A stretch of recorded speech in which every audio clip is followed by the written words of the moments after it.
আসসালামু আলাইকুম রহমতুল্লাহ। ইন্দোনেশিয়াতে বিভিন্ন শহরে স্বাধীনতার ইতিহাস ঐতিহ্য সংরক্ষণের অনেকগুলো জাদুঘর রয়েছে। আমি দুটো জাদুঘর ভিজিট করেছি।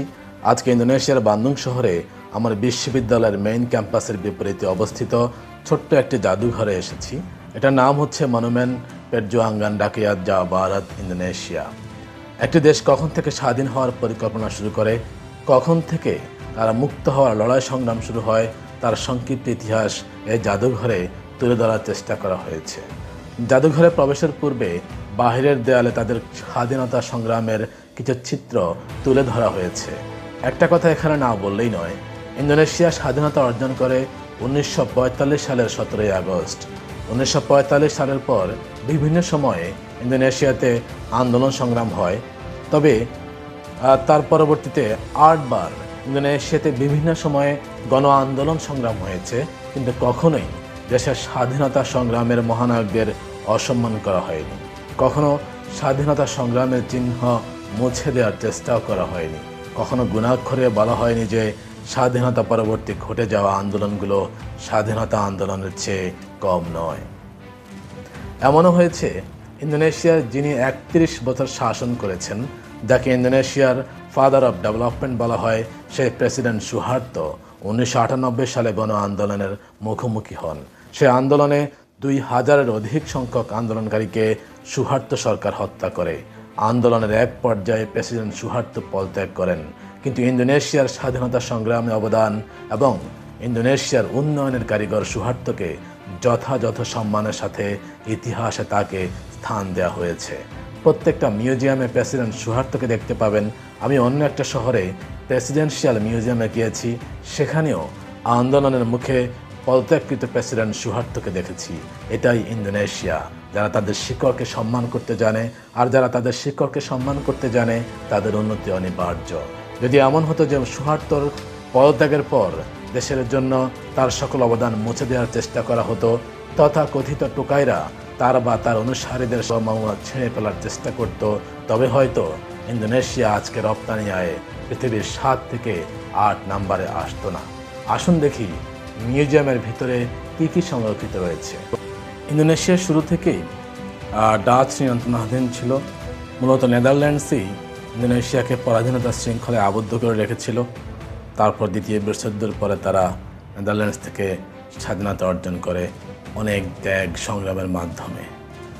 এনিওয়ে, মিউজিয়ামের ভিতরে স্বাধীনতা সংগ্রামের অনেক বীরত্ব গাথা দেয়ালের মধ্যে দেখতে পাচ্ছি। অনেক ইতিহাস, স্বাধীনতা সংগ্রামের অনেক গল্প, স্থির চিত্র সেখানে তুলে ধরা হয়েছে। এখানে অনেকগুলো জাতীয় পতাকা দেখা যাচ্ছে। আমি জানি না এগুলো কিসের পতাকা।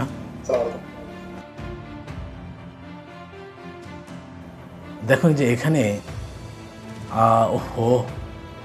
এমনভাবে চিত্রগুলো উপস্থাপন করা হয়েছে যে তৎকালীন সময়ে এই নেতৃত্বস্থানীয় ইন্দোনেশিয়ার যারা সংগ্রাম করেছেন স্বাধীনতার জন্য, তারা বিভিন্ন সময়ে যে অ্যাক্টিভিটিগুলো রেখেছেন সেগুলো দেখেন।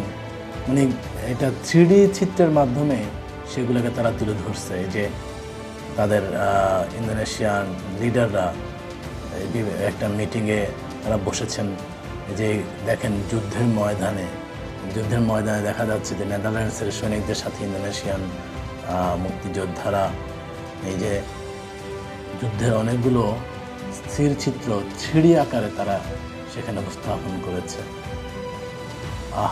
নেদারল্যান্ডস অসংখ্য ইন্দোনেশিয়ানদেরকে হত্যা করেছে বছরের পর বছর ধরে।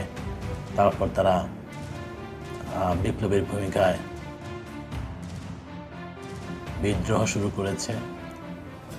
এই যে যুদ্ধের ময়দানে দেখা যাচ্ছে যে আপনার ডাচ সৈন্যদের সাথে ইন্দোনেশিয়ানরা যুদ্ধ করছে। এই জিনিসটা দেখলাম। দেখেন, ইন্দোনেশিয়ান স্বাধীনতা সংগ্রামের অসংখ্য চিত্র তারা এমনভাবে সুন্দর করে প্রত্যেকটা গল্পকে তারা এমনভাবে শো করছে যে এক একটা পেপারের টুকরো এক একটা গল্প। হ্যাঁ, যে এখানে কিছু দেখা যাচ্ছে চিত্র, যে এখানে নিশ্চয়ই কোনো বীর সেনানীর যারা শহীদ হয়েছেন তাদের ড্রেস এখানে তুলে ধরা হয়েছে। এই যে যুদ্ধের সময় যারা প্রাণ দিয়েছেন তাদের ড্রেসগুলো এখানে এনে সংরক্ষণ করা হয়েছে। এই যে এখানে একটা ঐতিহাসিক স্থিরচিত্র দেখা যাচ্ছে। এখানে 3D আকারে কিছু চিত্র। এই যে ছবিটার কথা আমি বলছি, এখানে অনেকগুলো ছবি দেখা যাচ্ছে যারা স্বাধীনতা সংগ্রামে পর্যায়ক্রমে অবদান রেখেছে। এখানে অনেক স্থিরচিত্র দেখা যাচ্ছে, অনেক হিস্ট্রি। এগুলো দেখাতে গিয়ে অনেক সময় লাগবে, যেগুলো আসলে স্বল্প সময়ে সম্ভব না। আর এখানে যেটা আমি আপনাকে খুবই গুরুত্বপূর্ণ যে বিষয়গুলো আপনাদেরকে দেখাবো সেটা হচ্ছে, দেখেন একটা দেশ বহু বছর ধরে, সে 1600 সাল থেকে দেখেন, কিন্তু 1600 সাল থেকে এই তাদের স্বাধীনতা সংগ্রামের যেই উল্লেখযোগ্য যে ঘটনাগুলো সেগুলোকে তারা 1600 সাল থেকে ক্রমান্বয়ে মানে চেইন আকারে তারা তুলে ধরছে। এই 1600 সাল থেকে শুরু করে 1945 সাল পর্যন্ত তারা এই প্রত্যেকটা বছরের বা প্রত্যেকটা সময় উল্লেখযোগ্য ঘটনাগুলোকে তারা এখানে তুলে ধরছে। মানে ইতিহাসকে কীভাবে সম্মান করতে হয়, স্বাধীনতা সংগ্রামের মহানায়কদের কীভাবে সংগ্রাম করতে হয়, ইতিহাসকে কীভাবে তুলে ধরতে হয়, তা মানে আসলে এই জাদুঘরে আমি আসলে অভিভূত হয়েছি। এনিওয়ে এখানে যুদ্ধের সময়ের কিছু ব্যবহৃত অস্ত্র, তারপরে যে যারা বিভিন্ন সৈনিক, বিভিন্ন গল্প এখানে আবারও স্থিরচিত্রের মাধ্যমে দেখানো হচ্ছে। এই যে রিভলভার, যুদ্ধের সময় নিশ্চয়ই কোনো অফিসার বা কারো ব্যবহৃত অস্ত্র। এই যে অনেকগুলো স্থিরচিত্র।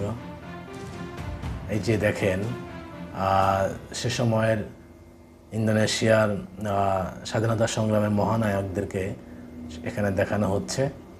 ইভেন আমি একটা দেখেছি যে তারা কী ধরনের ড্রেস পরেছেন সেগুলো পর্যন্ত তারা এই জাদুঘর এনে সংরক্ষিত করেছেন। ইন্দোনেশিয়ার এই ধরনের জাদুঘর বেশ অনেক জায়গাতেই আছে এবং অনেক বড় বড় জাদুঘর আছে। আমার প্ল্যান আছে আমি আস্তে আস্তে এগুলো ভিজিট করব। দেখা হবে নিশ্চয়ই আপনাদের সাথে অন্য কোনো জাদুঘরে। আল্লাহ হাফেজ।